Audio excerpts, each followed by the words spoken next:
Assalamualaikum warahmatullahi wabarakatuh. Halo teman-teman, apa kabar kalian hari ini teman-teman? Gua harap kalian baik-baik aja ya di rumah. Oh iya nih, gimana perjalanan kalian pas tahun baru? Apakah kalian ada yang gak jalan-jalan juga guys? Untuk yang jalan-jalan, gua harap perjalanan kalian menyenangkan dan lancar ya. Dan untuk yang gak jalan-jalan, gua harap kalian jangan bersedih, geng. Karena ada gua di sini, geng, yang akan menemani kalian dengan cerita horor gua, guys. Oke, sebelum lanjut, alangkah baiknya gua menyarankan kepada kalian agar tentukan posisi ternyaman menurut kalian dan jangan lupa siapkan cemilan atau minuman kalian, guys. Agar kalian enjoy dan sangat menikmati cerita gua ini, guys. Oke, kita lanjut ke ceritanya. Nah, sebelumnya, jika kalian jalan-jalan atau pulang kampung, pastinya banyak sekali nih yang mengambil jalan pintas. Betul gak? Kalau betul, nggak apa-apa sih. Jalan pintas memang akan memperpendek perjalanan kalian. Tetapi kontur jalannya itu sangatlah berbeda-beda. Tidak semuanya jalan besar dan tidak juga semua jalan itu ramai. Dan di jalan pintas itu banyak sekali kanan kirinya persawahan atau permukiman warga teman-teman. Seperti salah satu jalan pintas yang ada di perjalanan Surabaya ke Kediri melalui Jalan Pare. Nah, selain jalan itu sepi, rupanya jalan itu menyimpan sebuah kisah misteri tersendiri guys. Seperti pengalaman seorang karyawan yang melihat pasar yang ramai walaupun itu sudah larut malam. Nah ceritanya geng, si karyawan ini tengah dalam perjalanan menuju ke Kediri dari Surabaya setelah menjalankan tugas bersama supir kantornya. Dia kembali ke Kediri itu pada malam hari, tepatnya pukul 11 malam. Nah, karena ingin cepat sampai, si supir ini pun mengambil jalan pintas. Mereka pun lalu melewati jalan yang di kanan kirinya adalah pesawahan dan permukiman warga. Dan tiba-tiba si karyawan itu melihat keramaian yang ternyata itu adalah pasar malam. Selayaknya pasar malam pada umumnya, dia melihat ada biang lala, penjual balon, penjual makanan, dan banyak juga penjual-penjual yang lainnya teman-teman. Karena melihat itu, bahkan si karyawan ini ingin membeli kudapan di pasar malam tersebut.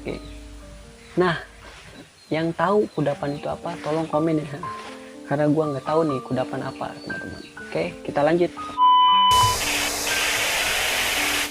Tapi dia pun heran, kenapa sudah larut malam, pasar malam ini sangatlah ramai sekali. Lantas dia pun mengutarakan keheranannya itu kepada sang supir.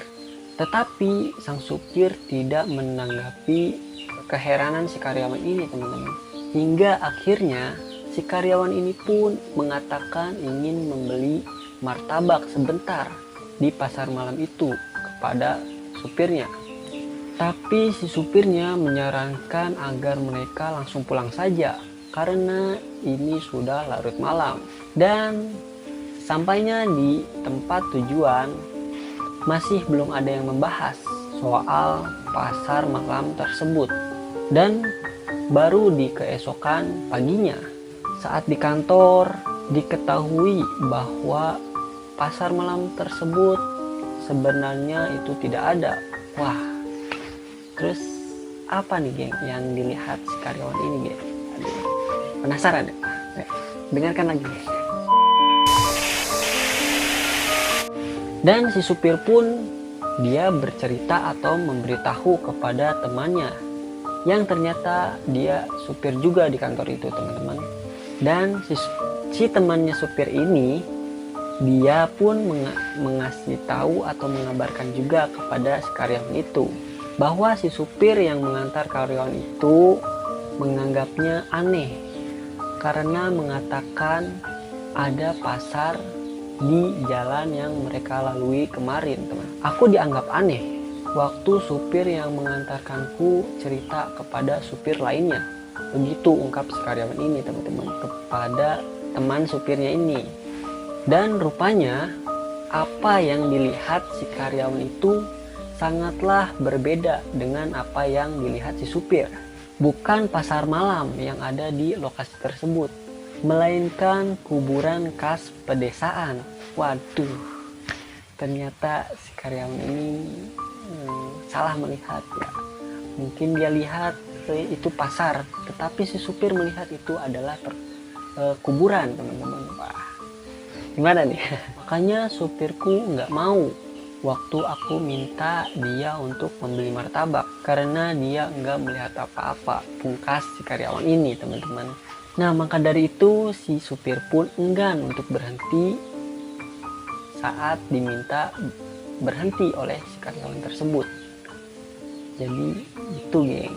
Makanya supir ini tidak ingin berhenti karena dia tahu bahwa itu tuh kuburan, tapi si karyawan itu melihatnya pasar malam.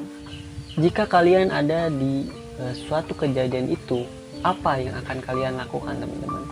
Apakah kalian akan berhenti sebentar untuk membeli makanan yang ada di pasar itu, atau kalian terus melanjutkan perjalanan seperti yang ada di cerita gue ini?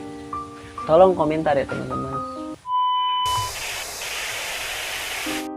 Oke, guys, mungkin cukup sekian dulu cerita dari gue ini. Gue harap kalian terhibur dengan cerita gue ini, dan gue berterima kasih banyak kepada kalian karena menyempatkan diri untuk menonton video gue ini dan mendengarkan cerita gue ini, teman-teman. Sekali lagi terima kasih banyak kepada kalian. Dan bagi kalian nih yang belum berlangganan, ayolah berlangganan dulu, kenali gue lebih dekat lagi, teman-teman, dengan cara subscribe dan pencet tombol loncengnya. Dengan cara itu kalian sudah menjadi bagian dari keluarga gue, teman-teman. Dan jangan lupa juga untuk komentar dan di like videonya, teman-teman. Dan jangan lupa juga nih, sekali lagi, untuk di share, teman-teman, videonya, agar teman-teman kalian, keluarga kalian, atau siapapun itu bisa tahu bahwa ada gue di sini, teman-teman. Oke, terima kasih. Gue pamit. See you di next video, teman-teman. Assalamualaikum warahmatullahi wabarakatuh. Bye bye.